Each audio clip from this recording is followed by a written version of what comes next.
In this video, we're going to understand the politics of West Bengal. We all know that presently Mamata Banerjee is the Chief Minister and she is part of the Trinamool Congress Party. TMC is also known as All India Trinamool Congress or AITC. It came to power in 2011 after ending more than 3 decades of rule by the Communist Party of India, Marxist. That means from 1977 to 2011, the Communist Party of India, Marxist, ruled West Bengal. By the way, the Communist Party of India was developed out of Marxist philosophy, which is named after Karl Marx. If I have to tell you in short, communist and socialist philosophies are somewhat similar. They are categorized under left-wing politics, except for the fact that socialism is compatible with democracy and liberty, whereas communism believes in creating an equal society through authoritarian state. And one thing that is common is that they both oppose capitalism. Both philosophies sound so reasonable, fair and workable that it appeals greatly, especially to the younger generation. But on the flip side, it produces super inefficient economies. That is why you will notice that today the younger generation leans more towards the leftist ideologies. I'm not saying all but majority of the younger generation. You also have to understand that both the right-wing as well as left-wing ideologies have good as well as bad points. The right-wing ideology, which usually supports capitalism and conservatism, they say that we will give you enormous opportunity to grow based on your potential. And if you see, that also gives you motivation within yourself to grow economically and individually. But at the same time, there is a minus point in right-wing ideology, which says we will not give you any guarantee for your basic needs. In other words, if you don't work, if you don't contribute, then it is highly likely that you will be left behind and you may even end up begging. On the other hand, the left ideology says that everyone will be guaranteed basic needs, roti, kapda and makan. That is quite attractive. But the minus point is that there is no guarantee for growth. That is why you will notice that countries that follow leftist ideology, they grow to a certain level. After that, they reach stagnation and the government starts to accumulate a lot of debt and the economy starts declining. It is very simple to understand.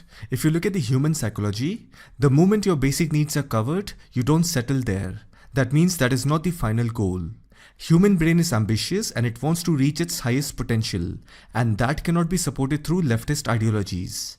To reach your highest potential, you have to concentrate, isolate, conserve your energy and thoughts. You have to be disciplined, accountable, you have to face competition, failure, etc.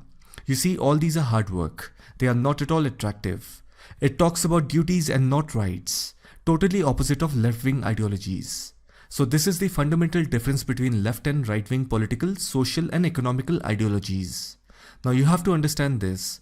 Understanding something theoretically is one thing and seeing its practical implementation is another thing. Whatever that I've told you about right-wing and left-wing is a fundamental theoretical concept. But when you look at it in real world, you will see that political parties, they mix and match their ideologies based on situation, circumstances, so that they can appeal to the masses. A good example is look at China. The Chinese government is called Chinese Communist Party. Do you think China is a communist country? China has so many billionaires. So what do we learn from China? The Chinese government, that is the Communist Party of China, has control over the direction of the country. And that direction is based on socialist and communist principles. However, the political fraternity also realizes that they have to coexist with private capitalists and entrepreneurs because that's where the money is. Similarly, we cannot say that West Bengal is theoretically a communist state. The communist government in 70s had control over the direction of the state, but they did not abolish private capitalists and entrepreneurs completely. However, 34 years of communist rule, that is left-wing politics in West Bengal, was enough to turn the political as well as social landscape of West Bengal into a Marxist society. Now, if we have to understand how the Communist Party came into power in 1977, for that we need to look at this table. If you notice, after independence, the Indian National Congress was in control of Bengal's politics. Exactly in 1967, the Indian National Congress lost its ground. So what happened in 1967? After independence, the Indian economy was in a very poor state. India's development strategy began on a socialistic approach under the leadership of first Prime Minister Jawaharlal Nehru. And we all know that he was inspired by Joseph Stalin. That is how the concept of 5-year plan was adopted in India after independence. This concept of 5-year plan was first implemented in Soviet Union in 1928 by Joseph Stalin. Anyhow, I have a separate video on socialism in India. I'll put the link of that video in the description. If you are interested, please have a look at it. So India's development strategy after 1947 began on socialistic approach. Now you have to understand this. After independence, politics of Bengal took a different turn when compared to the politics of rest of the country. Because after partition there was a huge inflow of Hindus from East Pakistan to Bengal. They took refuge in India, particularly in the Indian states of West Bengal and Indian northeastern region of mainly Assam and Tripura. Those refugees who came to West Bengal, they had nowhere to go. They took shelter in large open and agricultural lands near Calcutta region. As we know, the Indian National Congress was in power, but they did a blunder. The Congress government wanted to send these people to nearby states that had less population like Chhattisgarh, and they also wanted to send them to Andaman and Nicobar Islands. Even before independence, Bengal had a history of political movements. There were many anti-establishment movements since the British period, because we all know that Calcutta was the economic, administrative and cultural center of the colonial rule. Although Gandhiji's Satyagraha style of movement was quite popular in other parts of India, but not in Bengal. Armed rebellion by freedom fighters, then militant movements by workers and peasants against the British had a larger impact. Because of that, after 1947, it was easy for the Indian National Congress to set up its socialist view in West Bengal. But you also have to understand that the Communist Party of India also existed in India before 1947. It was inspired by the Soviet Socialist Revolution. That is why communism is said to be a child of socialism. That means in West Bengal, while the Indian National Congress were all ready to set up its socialist views, simultaneously the CPI was also getting all geared up. But as I said, the Indian National Congress did a blunder when there was a huge inflow of Hindus from East Pakistan. It was during the 50s and 60s the Communist Party of India slowly started rising as a political entity, especially in West Bengal, because they sensed an opportunity by talking in favor of the refugees. The Communist Party of India was demanding from the Congress government that they should give the refugee land in West Bengal itself and they should allow them to settle here. That's how the Communist Party garnered enough support from the Bengali refugees. Soon these refugees occupied large open lands around Calcutta and built their colonies. The same thing happened in Delhi. Thousands of refugees fled from West Pakistan and settled in Delhi. Today all these places that you see, Malviya Nagar, Lajpat Nagar, Nizamuddin, Kalkaji, Jangpura and many more, they were all created to accommodate refugees who fled from West Pakistan after partition. Anyhow, coming back to West Bengal. The Congress Party used police force to reclaim these lands in Calcutta, because most of these lands where the refugees settled belonged to private owners. There were many government lands and many belonged to big landowners who had political connections. The Congress government failed in vacating these refugees. As a result, there was an alliance of political parties who together came to be known as the Left Front. It included Communist Party of India, All India Forward Bloc, the Revolutionary Socialist Party, the Marxist Forward Bloc, the Revolutionary Communist Party of India, and the Biplabi Bangla Congress. The most notable party among these was the Communist Party of India. So one demand that the Communist Party fulfilled for the refugees was to fight on behalf of them for getting land and making them settle in Calcutta. And the second demand was for food security. If you all remember the third 5-year plan, that was from 1961 to 66, the focus of the government of India shifted from industrialization to agriculture because India was on the verge of having a mass famine.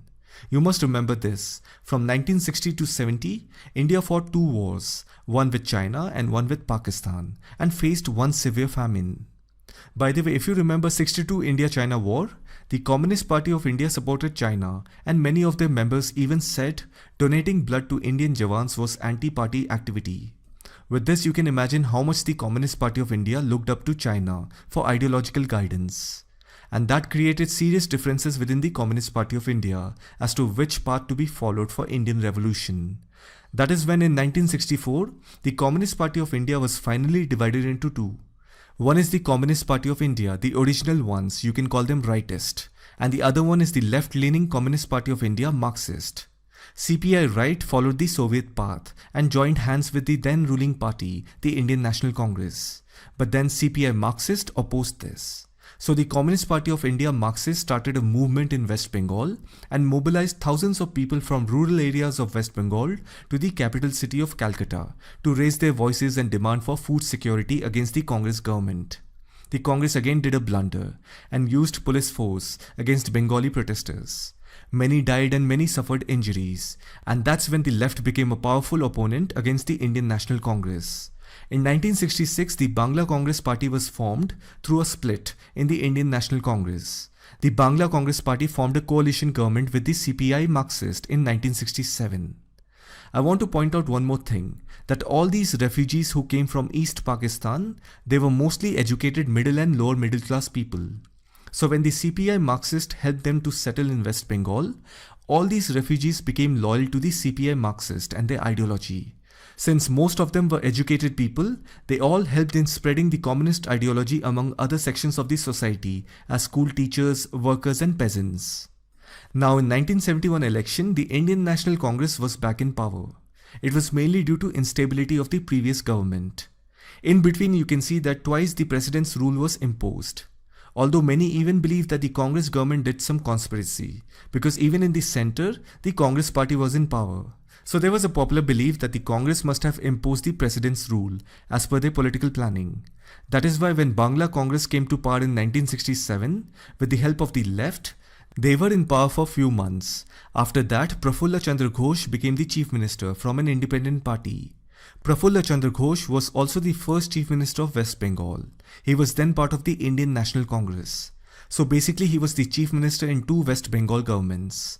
That is how there was a popular belief that the Indian National Congress must have done some political rigging.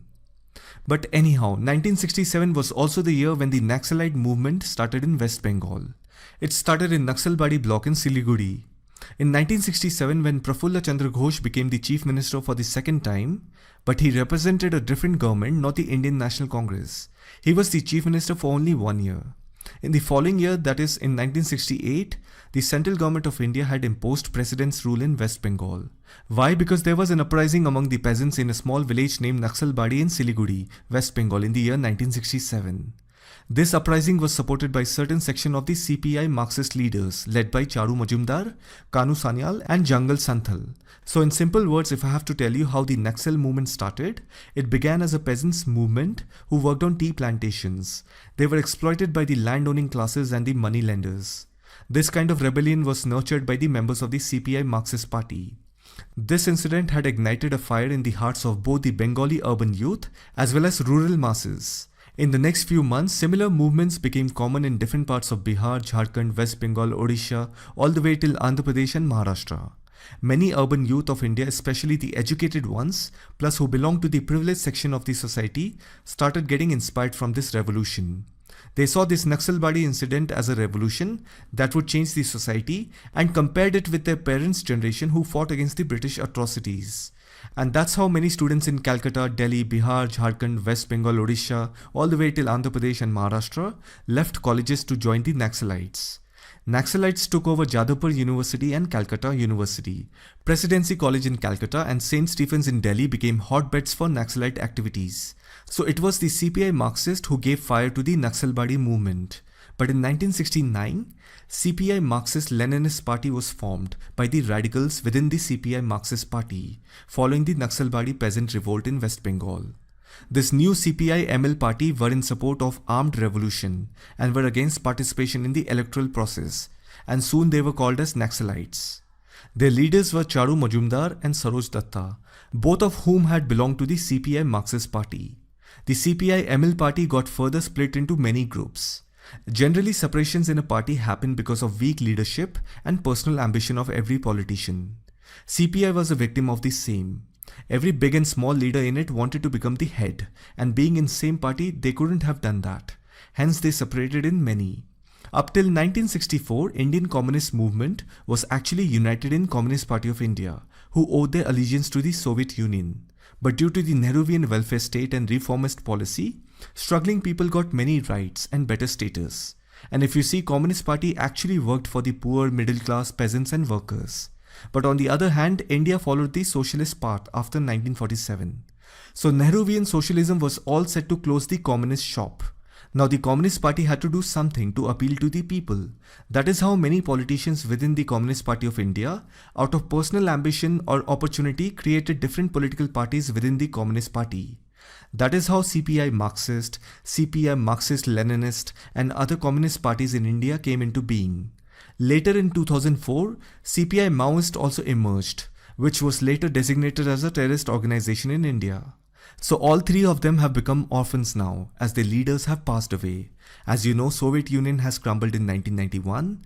China has decided to focus on economics and business rather than spread communism. Anyhow, in 1971, when Indian National Congress again got back to power in West Bengal, they ruled West Bengal for few months because this was the era of Naxal movement. Plus the Bangladesh Liberation War also took place in 1971. The Congress, in the name of fighting Naxals, started suppressing and unleashed police brutality against all left supporters, including the CPI Marxist and CPI Marxist-Leninist, who were basically Naxalites. The Naxalite movement had damaged a lot of states' infrastructure, leading to West Bengal's economic stagnation during the 70s. Plus, the Bangladesh Liberation War of 1971 resulted in huge inflow of refugees to West Bengal, causing significant burden on state infrastructure. The law and order situation collapsed, education was effectively ruined, and most of the left-leaning activists and teachers were either prisoned or dismissed, and many went into hiding or underground. It was a total chaos. That is why Congress again brought President's rule in 1971 in West Bengal. Again in 1972, the Indian National Congress continued governing West Bengal till 1977. Meanwhile, in 1975, as you all know, Indira Gandhi had imposed national emergency. The Communist Party of India Marxist emerged as one of the primary opposition to the emergency rule of Indira Gandhi. Due to this national emergency, the Janata Party, the Communist Party of India Marxist, Jayaprakash Narayan all became a united front against Indira Gandhi under the leadership of Janata Party. After the revocation of the emergency, the CPI Marxists joined an electoral alliance with the Janata Party in the 1977 Indian general election, which resulted in an overwhelming victory for the Janata Alliance at the centre. It was during the emergency period, Jyoti Basu became a prominent figure. And that is how in 1977 West Bengal Assembly election, Jyoti Basu became the Chief Minister of West Bengal, because people of West Bengal got a chance to vote again. They were waiting to take revenge on the Congress. In 1977, with Jyoti Basu as the Chief Minister of Bengal, the Communist Party of India Marxist came to power. Together, the Left Front came to power in West Bengal in 1977. The reason they were able to rule for 34 years was mainly because of land reforms policy. They made the most comprehensive land reforms policy adopted in India by capturing lands from illegal owners or surplus owners and redistributed them among poor and landless peasants. This new land reform policy changed the land ownership pattern in Bengal. After that, in 1978, the West Bengal government launched Operation Barga. Barga means a person who cultivates the land of another person. In return, the Bargadar gets a certain share of the produce. If you see, this reform was meant to benefit the peasants. The other important policy that the CPI Marxist brought was the democratization of the Panchayati Raj system in Bengal by conducting Panchayati election every 5 years and to give substantial policy powers in the hand of the Panchayats. This had a major impact on the rural economy. As you can see, with all these reforms, the Left Front became the obvious choice and favorite of the poor and the middle class. So these were the main reasons behind the ruling of the left in Bengal for 34 years. Now I will quickly tell you how Mamata Banerjee became popular. She started her political career with Congress I. I stands for Indira. If you remember, in 1969, Indira Gandhi announced the nationalization of 14 largest banks of India. For this decision, she was also expelled from the Congress party in 1969 for indisciplinary charges. But she did not lose her position as the Prime Minister. Instead, the Congress party was then split into two. One, the Indian National Congress Syndicate or OLD, which consisted of the old members. And the second one was Indian National Congress Requisition, which was Indira Gandhi's party. The I in the name stood for Indira. It was also known as INCR, R stands for Requisition, which soon came to be known as the New Congress. Mamata Banerjee started her career in the early 1970s as part of the women's wing of the Congress. The Congress that I am referring to is Indira Gandhi's Congress. She quickly gained attention when she openly protested against Jayaprakash Narayan during the 1975 emergency. As you all know that in 1975, Indira Gandhi had imposed national emergency. The CPI Marxist, then Jayaprakash Narayan, then Janata Party all became united front against Indira Gandhi. Since Mamta Banerjee was part of Indira Gandhi's Congress, therefore she naturally had to oppose all those who were against Indira Gandhi. In the 1984 general election, she became an MP after defeating Somnath Chatterjee, who was a communist politician. The communists started ruling West Bengal from 1977 till 2011. That means during the communist rule, Mamta Banerjee remained an MP of the Congress party till 1997. In 1997, due to her differences with the Congress party, she left the Congress party and became one of the founding members of All India Trinamool Congress. It is similar to how the communist leaders created different political parties within the Communist Party. Even Mamta Banerjee did the same thing, and that is how she formed the All India Trinamool Congress. She became ultimately popular due to three important protests. The first one was in 2005. She protested against the West Bengal's left government headed by Buddhadev Bhattacharya. At that time, the left government in West Bengal were extensively following the industrial policy and inviting foreign investment. So they had given huge farm land to an Indonesian-based company so that they can invest in West Bengal. This was part of West Bengal's industrial development policy. Mamta Banerjee protested on behalf of the local farmers against the left government. Now look at the funny thing. The left government was headed by CPI Marxist. They were inviting capitalism to enter West Bengal, which is strange, and there is a reason for that. However, on the other hand, Mamta Banerjee was opposing that. Let me explain in simple way. Congress by definition has to be a socialist. So you can see if the communists were switching their ideology, the socialists were again going back to the roots where communists began. As we know, communism came out of socialism. So they are all part of the same umbrella, only a little bit of difference here and there. It's like if you use a particular strategy to grow forward, and after a while you reach stagnation, you switch your ideology or strategy to grow more. Then I will come and protest against you by using your old strategy under a different name. That's what Mamta Banerjee did. The next protest she did was in Singur.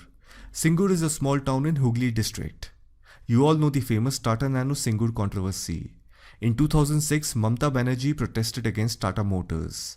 Again, if you see, the left government, that is CPI Marxist, was in support of Tata Motors. But again, Mamta Banerjee protested against development. Because of that, Tata Motors had to leave West Bengal, and as we know, Narendra Modi, Chief Minister of Gujarat, invited him to set up the nano factory in Gujarat. The same strategy is being applied. Now the Trinamool Congress were acting like communists.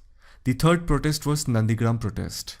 Nandigram is a small town in Purba Mednipur district, which is the extreme southernmost district of West Bengal. This happened in 2007. Again, the communist government of West Bengal wanted to set up a special economic zone. For that, they had to acquire land. And obviously, any government's first choice is farmland. The government wanted to build a chemical hub. So obviously, the local people of Nandigram protested. And by the way, this region was also called the Maoist zone at that time. Maoists are also a branch of Communist Party. They emerged in 2004 and soon they were designated as a terrorist organization in India. Anyhow, the Maoists supported the local farmers and there was a violent clash between the police and the locals who were supported by Maoists. Few people died in police shooting and as usual, Mamta Banerjee and her party Trinamool Congress came to the spot and they again got a chance to protest against the left government. There have been many reports that the Nandigram violence was a pre-planned by Maoists. And it is also said that Mamta Banerjee has always used people's movement that have been orchestrated by Maoists. Top Maoist leaders have accused Mamta Banerjee for taking their help. Again, let's go back to the diagram I showed you.